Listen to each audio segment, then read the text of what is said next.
quero agora lhe convidar para meditarmos juntos na Palavra de Deus. Como você sabe, nós começamos há 2 semanas uma reflexão na sequência do estudo que nós estávamos compartilhando com a nossa igreja sobre os 4 pilares onde assentavam todo o ministério do Senhor, e nós dissemos que esses 4 pilares eram o arrependimento, a fé, o discipulado e o senhorio. Já meditámos sobre os 2 primeiros e estávamos meditando agora sobre o terceiro, que é o discipulado. Não queremos que as nossas meditações fiquem excessivamente longas e por isso nós dividimos essa reflexão em 2. Compartilhamos com você a primeira parte e hoje nós queremos dar continuidade e finalizar a nossa meditação, a nossa reflexão, o nosso estudo sobre o discipulado e a importância do discipulado no ministério de Jesus. Convido então você para abrir sua Bíblia e juntos vamos ler mais uma vez aquele versículo bem no finzinho do Evangelho segundo Mateus, capítulo 28, versículo 19, onde nós lemos assim: Portanto, ide, fazei discípulos de todas as nações, batizando-os em nome do Pai, do Filho e do Espírito Santo, ensinando-os a guardar todas as coisas que vos tenho mandado. E eis que estou convosco todos os dias, até à consumação dos séculos. Amém.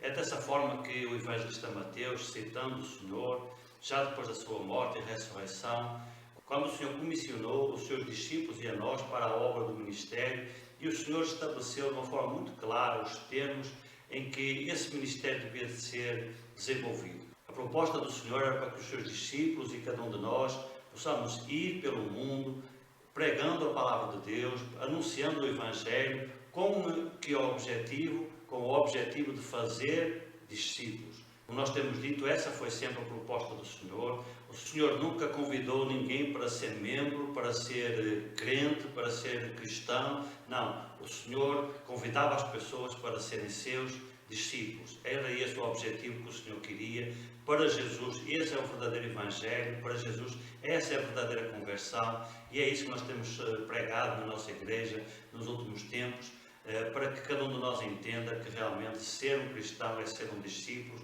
Não existe outra forma de ser um cristão. Ser um membro nominal não é ser coisa nenhuma. E nós não convidamos as pessoas para serem apenas membros de uma igreja, mas o nosso desejo é que as pessoas se tornem de verdade discípulos de Jesus. Então nós desenvolvemos essa meditação já há 2 semanas e nós introduzimos essa meditação falando do conceito, dizendo que o conceito vem lá do hebraico, da palavra talmid, que refere-se justamente ao discípulo como um aprendiz, um aluno e um seguidor do seu mestre. Segundo a tradição judaica, os profetas e os sacerdotes formavam os seus discípulos e todos eles tinham os seus discípulos. A base do discipulado ela começava com uma formação teórica de aprendizado da Torá, do estudo da Torá. Então os meninos eles eram matriculados em escola chamada Bet Midrash, que era a casa de instrução, e eles ficavam ali até os 12 anos de idade aprendendo a Torá, aprendendo a palavra de Deus, aprendendo os ensinamentos básicos do cristianismo e do judaísmo no seu tempo. Depois, ao fim desse tempo, esses meninos eles eram submetidos a uma prova e aqueles que eram aprovados, então eles tinham a possibilidade de escolher um mestre, de escolher um líder, que eles pudessem seguir por muitos anos da sua vida, aprendendo agora na prática, pela experiência, a ser verdadeiros homens de Deus, a seguir o caráter e a instrução que eles iam aprendendo pela vivência, pela experiência prática que eles iam vendo do seu mestre. Certamente também conhecimentos teóricos, conhecimentos teológicos, eles aprendiam do seu mestre.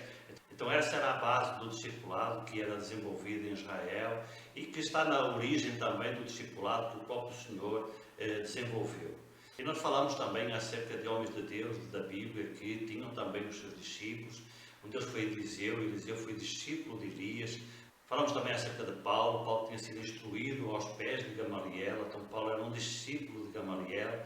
Exemplos de pessoas que nas Escrituras Sagradas foram discípulos ou tiveram os seus discípulos. Realmente essa era uma tradição do próprio judaísmo que o Senhor, sendo também ele um judeu, ele abraçou essa tradição. Porém, nós falamos também que Jesus quebrou os protocolos. Aos 12 anos de idade, nós sabemos que os meninos tinham que fazer uma prova para aferir os seus conhecimentos, da sua capacidade de aprendizado, o que eles tinham aprendido da Torá ao longo desses 12 anos. Porém, no caso de Jesus, foi ao contrário. Era Jesus que já era o mestre aos 12 anos, e então, naquele momento em que os pais foram a Jerusalém e perderam o menino, eles foram encontrar ele no templo ensinando os mestres, e todo mundo muito admirado sobre a qualidade dos aprendizados e ensinamentos do próprio Senhor. Nós sabemos que o Senhor, ele foi ensinado pelo Pai Celestial, não apenas pelos mestres terrenos, certamente também pelos mestres terrenos, como a sua própria família, mas muito mais do que isso, pelo Pai Celestial, pelo Espírito Santo que estava nele, que já o ia ensinando todas as coisas.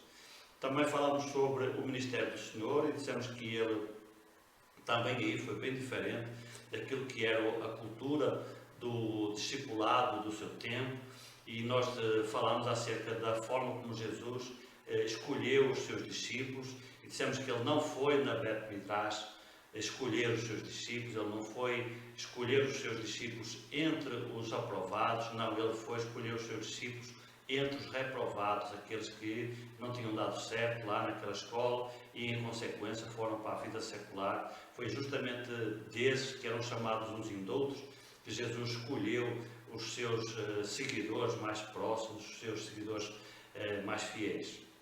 Também dissemos que a tradição naquele tempo era que o menino aos 12 anos, uma vez aprovado do seu início de discipulado lá na escola teórica, ele tinha então a possibilidade de escolher um mestre. Mas também com Jesus foi diferente. Não foram os discípulos que escolheram Jesus, foi Jesus que os escolheu. Ali não foi o discípulo a escolher o mestre, foi o mestre a escolher o discípulo. E Jesus disse lá em João capítulo 15, versículo 16: não me escolhestes vós a mim, mas eu vos escolhi a vós, e vos nomeei para que vades e deis fruto, e o vosso fruto permaneça.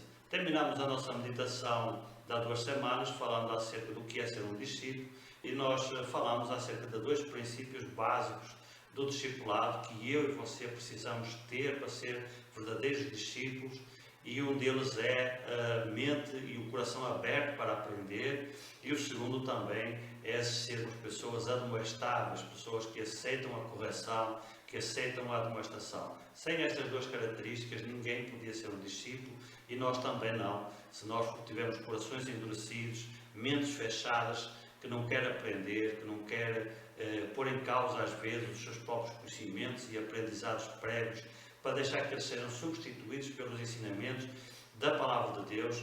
Quando nós não deixamos que a Palavra de Deus nos exorte, nos admoeste, nos corrija, nos diga onde é que estamos errados, então dificilmente nós vamos poder ser discípulos de Jesus, porque eu e você temos muita coisa para ser corrigida, eu e você temos muita coisa para ser melhorada, e precisamos realmente de receber essa exortação, entender que precisamos melhorar, que temos muito para crescer ainda neste processo de aprendizado. Então é aos pés de Jesus que nós vamos aprender isso, certamente com a ajuda da Palavra de Deus, certamente com a ajuda dos homens de Deus que Deus usa para falar connosco, para falar ao nosso coração, para nos ensinar e para nos corrigir. E agora, em segundo lugar, eu quero ver com você o que não é ser um discípulo, e que muitas vezes causa confusão na mente das pessoas, e as pessoas, por acharem que estão exercendo algumas coisas, fazendo algumas coisas, tendo algum tipo de comportamento, elas acham que por isso só elas já são discípulos. Por exemplo, o que não é ser discípulo? Discípulo não é ser membro de uma igreja. Essa é a maior de todas as confusões, e infelizmente esse tem sido o falso evangelho que vem sendo pregado já desde o início do século XX, que é justamente essa ideia de que quando a pessoa se converte, ela se torna um membro, e depois ela tem um segundo passo na sua vida, que é a possibilidade de ser um discípulo. Como nós já dissemos, para Jesus essa questão não se colocava, ou era discípulo ou não era coisa nenhuma. Ser cristão é ser um discípulo de Jesus. Então, ser membro de uma igreja não faz de mim, nem de você, um discípulo de Jesus. Por muito maravilhosa que seja essa igreja, por muito cuidadoso que seja o pastoreio dessa igreja, pertencer a uma igreja não nos torna discípulos de Jesus.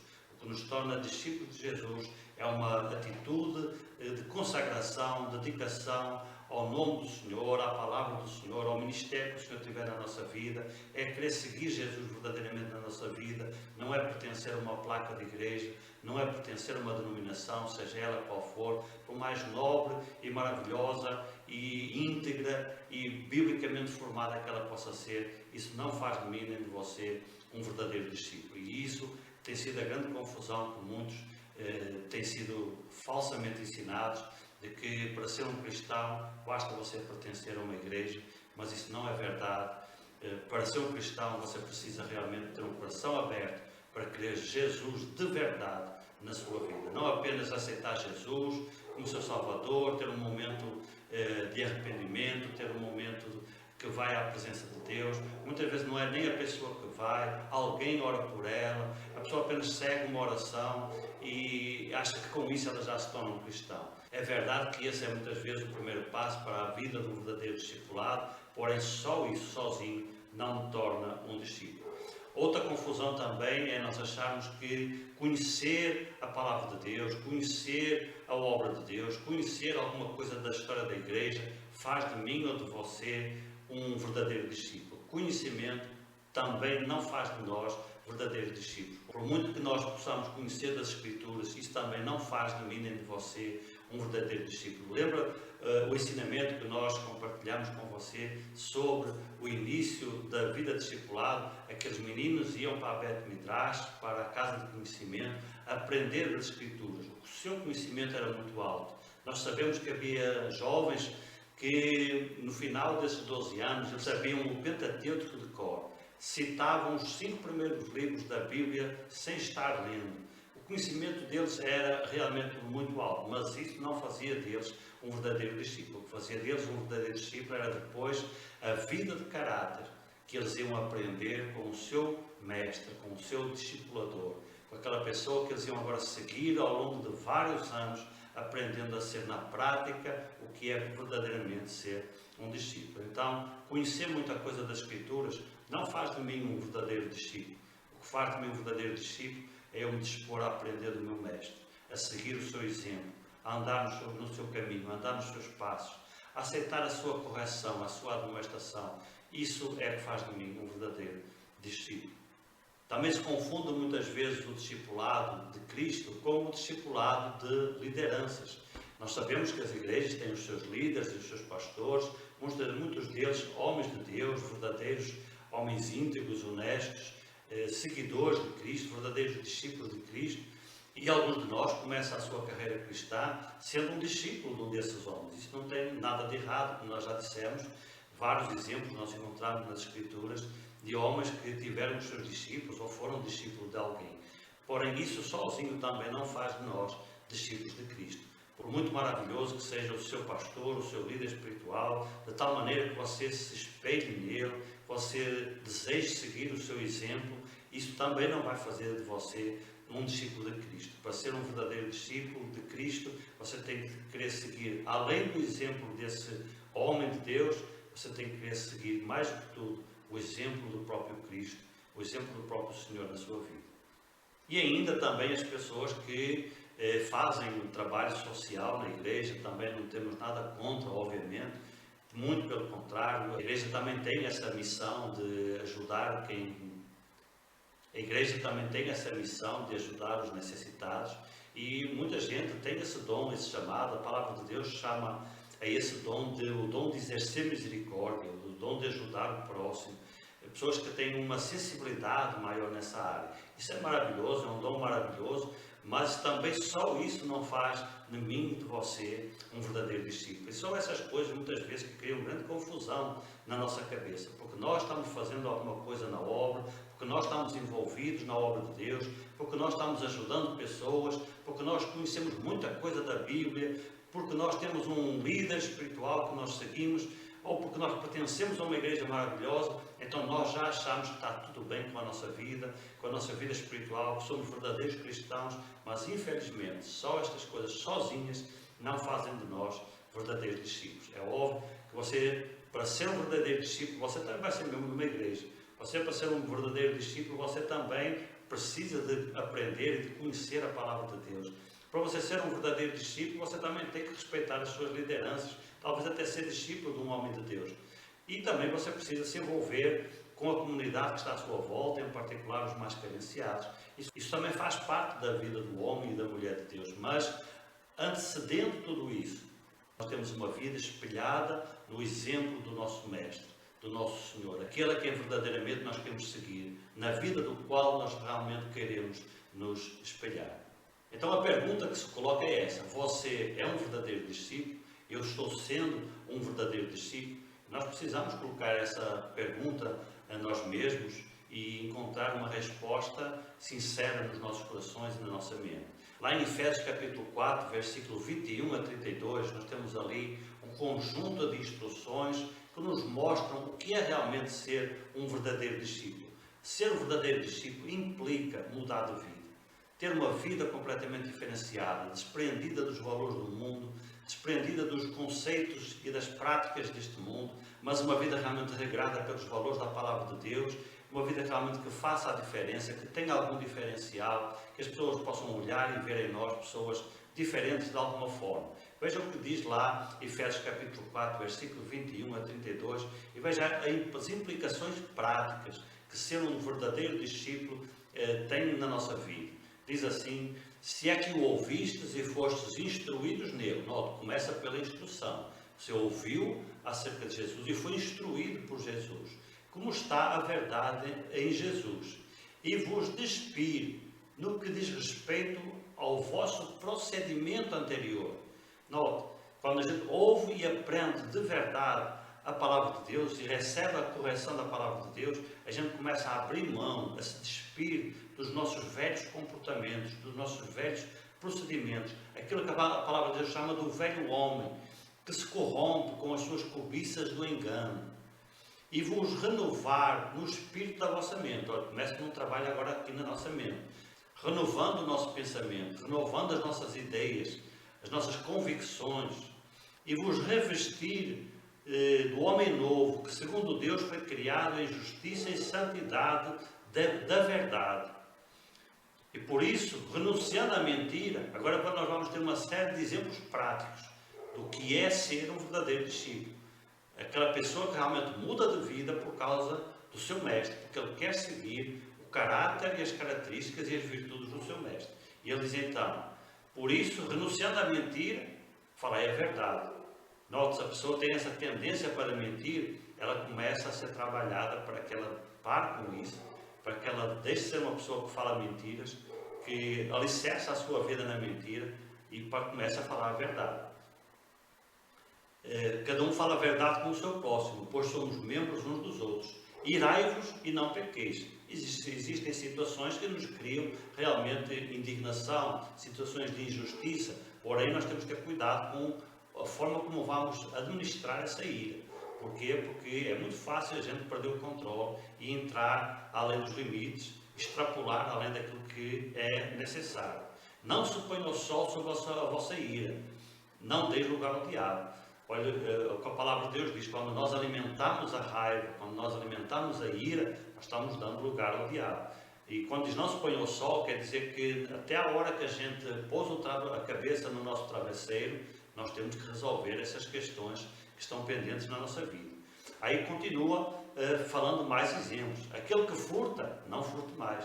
Aquela pessoa que é ladrão, que tem esse costume também de pagar no que é alheio, pare com isso, vamos mudar de vida. Dizia: antes trabalhe, vá trabalhar, obrando com as suas mãos o que é bom, para que tenha com que repartir com o que tiver necessidade. Olha, a pessoa que roubava, muitas vezes talvez até para com o fruto desse roubo conseguir o seu sustento, agora ela vai parar de roubar, agora ela vai trabalhar. E com o seu trabalho ela vai ganhar não somente para o seu sustento, mas ainda para repartir com quem tiver necessidade. Aí o texto continua, agora falando da nossa linguagem. Nenhuma palavra torpe saia da vossa boca, senão a que for boa para edificação, conforme a necessidade, para que ministre graça aos que o ouvem. E nós vivemos numa sociedade em que a linguagem das pessoas, comumente, é uma linguagem muito feia, né? Muito suja. Muita palavra torpe sai das suas bocas. E muitas vezes nós acabamos indo na onda. E vamos também falando essas palavras e fazendo delas parte do nosso vocabulário. Pois a palavra de Deus diz, não, tem que corrigir também o seu jeito de falar, tem que mudar o seu jeito de falar. Pare de falar palavrão, pare de falar palavra torpe. Use uma linguagem sã, que seja de edificação para aqueles que o ouvem. Continua o texto, não entristeçais o Espírito Santo de Deus, no qual fostes selados para o dia da redenção. Toda amargura e cólera e gritaria e calúnia sejam tiradas do meio de vós, com toda a malícia. Quando nós temos o Espírito Santo de Deus de verdade na nossa vida e nós praticamos alguma coisa suja, o Espírito Santo provoca uma tristeza em nós, um desconforto, para que a gente sinta o nosso pecado e busque o arrependimento. Essa é a ação do Espírito Santo. Então ele diz, não entristeçais o Espírito Santo de Deus. Quando é que eu e você entristecemos o Espírito Santo de Deus? Quando nós vivemos uma vida de um não discípulo, seguindo a nós mesmos e não ao nosso mestre, ao nosso exemplo, ao nosso modelo. E termina esse texto aqui dizendo, tornai-vos, porém, bondosos uns para com os outros, compassivos, perdoando-vos uns aos outros, como também Deus vos perdoou em Cristo. Então a vida do verdadeiro discípulo, do verdadeiro cristão, é caracterizada pela bondade, pela compaixão e pelo perdão. Todos nós somos passíveis de magoar alguém e também de ser magoados. Porém, nós temos que ter sempre um coração disponível para perdoar, para colocar essas coisas de lado na nossa vida e não carregar essa amargura. Muita gente carrega uma amargura na sua vida, na sua alma, que só nos faz mal, que só nos adoece a nossa alma. Então vamos mudar de vida, é o que o apóstolo está dizendo aqui nesse texto, em resumo. Se você quer ser um verdadeiro cristão, mude de vida. Se você não mudar de vida, você não é um verdadeiro cristão. Se você ainda não deixou a vida mundana, você ainda não é um verdadeiro discípulo e provavelmente você também não é um verdadeiro cristão. Em quarto lugar, nós precisamos também de trazer para a nossa vida os referenciais do nosso mestre. Nós dissemos anteriormente, depois do discípulo passar a fase da instrução pela palavra, ele passava a seguir um mentor, um mestre, alguém que o iria discipular através do seu exemplo de vida, através da sua forma de viver, e iria ser então através desse aprendizado, essa somatória dos dois aprendizados, o aprendizado teórico, através da Torá, através da Palavra de Deus, mas também o aprendizado prático e teórico que ele ia ter ao longo de vários anos seguindo o seu mestre.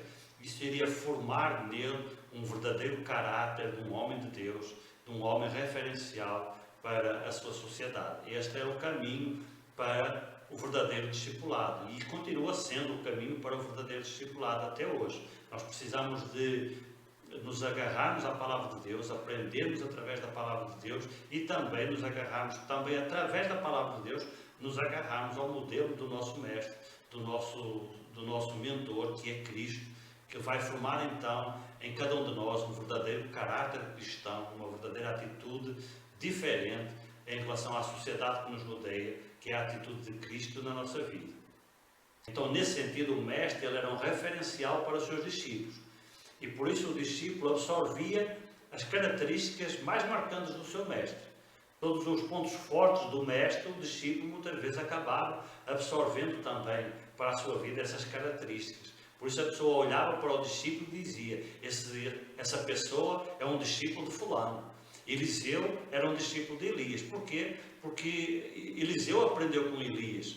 E as principais características de Elias foram absorvidas por Eliseu. Então, quando a pessoa olhava para um discípulo, ela tinha que ver o mestre. Ela tinha que conseguir ver o mestre através da vida do discípulo. Esse é o sentido do verdadeiro discipulado. E esse é o sentido do verdadeiro discipulado de Cristo. É a pessoa olhar para a minha vida, olhar para a sua vida e ver as características de Cristo na sua vida. E dizer assim, essa pessoa é um verdadeiro cristão. Porquê? Porque ele traz as características do seu mestre, traz as características de Cristo para a sua vida. Era isso que acontecia nos modelos de discipulado que nós encontramos no Antigo Testamento e nas Escrituras, e também é o que se acontecer durante a minha vida e durante a sua vida. E falando do Senhor Jesus, nós podemos olhar através da Palavra de Deus para o seu ministério e para a vida que o Senhor viveu aqui na terra. E nós podemos dizer que durante o seu ministério o Senhor se notabilizou em várias áreas. O Senhor não foi bom só numa coisa, Ele era bom em tudo, né? Ele era o Senhor, Ele era o verdadeiro Filho de Deus feito homem.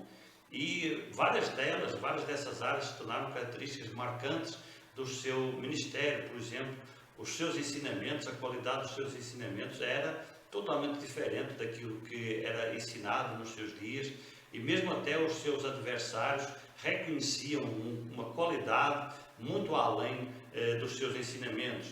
A própria doutrina que o Senhor ensinava, as pessoas diziam: nunca ouvimos tal doutrina. Era uma doutrina totalmente diferente, inovadora nos seus ensinamentos. Os milagres e os prodígios e até as demonstrações de autoridade que o Senhor tinha sobre várias áreas, seja a doença, seja a morte, seja a própria natureza, surpreendiam as pessoas. Muitas vezes o Senhor até suspendia as leis da natureza, como por exemplo quando ele andou sobre as águas. Nós sabemos que a água ela não tem densidade suficiente para suportar, para sustentar o peso do corpo humano, porém Jesus suspendeu as leis da natureza da água e ele caminhou sobre elas como se fosse uma passarela em direção aos seus discípulos que estavam naquele barco. E os discípulos do Senhor, eles foram profundamente impactados por todo o ministério do Senhor. Porém, houve uma área na vida do Senhor que marcou os seus discípulos ainda mais profundamente. Foi a sua vida de oração. A forma como o Senhor orava marcou profundamente os seus discípulos de uma forma diferente em relação a todas as outras áreas. Como nós já dissemos, o discípulo sempre queria seguir as características do seu Senhor. E se houve uma área da vida de Jesus em que os seus discípulos quiseram realmente ser seus seguidores, foi realmente na vida de oração. Certamente eles viam Jesus orar e nunca tinham visto ninguém orar como ele. A forma como Jesus saía, às vezes, de algum tempo de oração, horas de oração, que Jesus passava horas orando, a comunhão que ele tinha com o Pai era extremamente profunda. E a forma como Jesus vinha depois desse tempo de oração, não sabemos como, mas os discípulos viam ali algo diferente em Jesus. Isso os impactou tão profundamente que essa foi a única área em que os discípulos quiseram aprender de uma forma ainda mais profunda com o exemplo do seu mestre. E por isso, somente em relação à oração, os discípulos pediram a Jesus para que os ensinasse de uma forma muito particular e personalizada. E por isso eles disseram a Jesus: Senhor, ensina-nos a orar. Eles nunca disseram: Senhor, ensina-nos a fazer milagre. Senhor, ensina-nos a andar sobre as águas. Senhor, ensina-nos a pregar como tu pregas. Não, nunca fizeram esse pedido para Jesus. Somente em relação à oração, eles fizeram esse pedido. Certamente, a oração de Jesus, a forma como Jesus vivia a oração, foi totalmente marcante para a vida dos seus discípulos, de tal forma que eles quiseram seguir o exemplo do seu mestre. Eles queriam ser como Jesus na oração. Pois eu e você também precisamos de alimentar a nossa vida de oração de uma forma muito particular. Até porque é através da vida de oração que nós nos ligamos com o nosso mestre. Nós não temos o privilégio que tiveram os discípulos de ter o Senhor presencialmente do seu lado. Não, nós nos conectamos com o nosso mestre através da oração. Quando nós dobramos o nosso joelho, e mais do que o nosso joelho, dobramos o nosso coração e entramos na presença do Senhor, e nos deleitamos com a sua presença e também ouvimos a sua voz através da sua palavra, é aí então que nós somos alimentados no nosso discipulado. Então a vida da oração, ela é fundamental na vida de qualquer discípulo de Cristo.